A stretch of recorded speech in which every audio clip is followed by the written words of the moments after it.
mean, you can be tangled into a terrible relationship with your father. That's often either because he was absent, abusive, or tyrannical, something like that. But the standard pathology with mom is she did everything for you. Well, what's left for you to do? Nothing, including never leaving.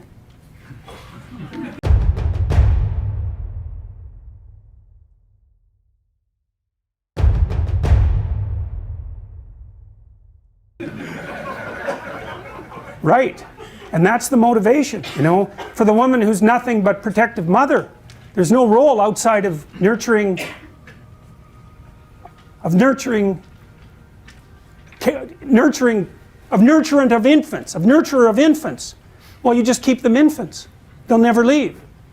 They might kill you one night in your sleep, but they'll never leave. Can you connect that to what we're seeing in terms of identity? Sure, sure. I mean, it's so comical watching the feminist postmodernists in particular rattle on about the absence of gender reality and act out the archetypal devouring mother at exactly the same time. For them, the world is divided into predators and infants. And the predators are evil and need to be stopped, and the infants need to be cared for. Well, that's what the mother does. But adults are not infants.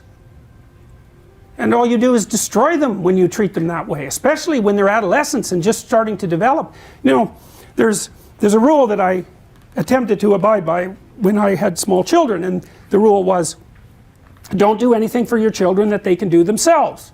And that's annoying, that rule, because it takes you like 15 seconds to dress a 2-year-old, but if you let the 2-year-old dress himself, it's 15 minutes, or 20 minutes, or half an hour. You chase them around the house. But if you let them learn to dress themselves, then you don't have to dress them anymore, and they can do it. And you do that with setting the table, and you do that with everything. It's like, no, it's okay, you do that now. Well, I care for you so much, let me do that for you. It's like, I don't care for you at all when I say that. I don't care for you at all. I'm going to stop doing everything I possibly can for you as rapidly as I possibly can. Say, well, that's great. That's how you work in an old age home. Do not do anything for the inhabitants that they can do themselves, because you rob them of the last vestiges of their independence, right?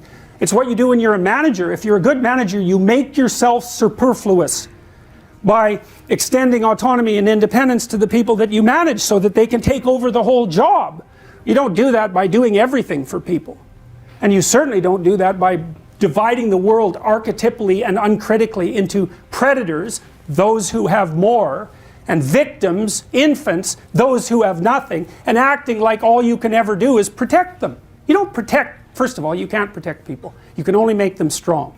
That's it. You cannot protect them. You can make them strong, and then they can protect themselves. But then they don't need you. Right, and there's the underground pathological element of the devouring mother. It's like, never leave me. Here's the deal. I'll do everything for you. You just never leave. Right, that's sleeping with your mother.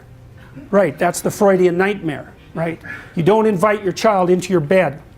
Right, you distinguish between them and you. You distinguish between them and your husband.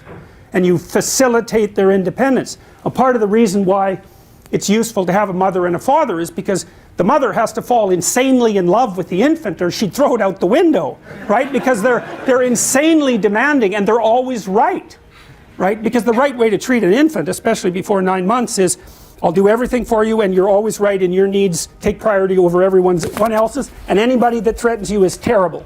Exactly right.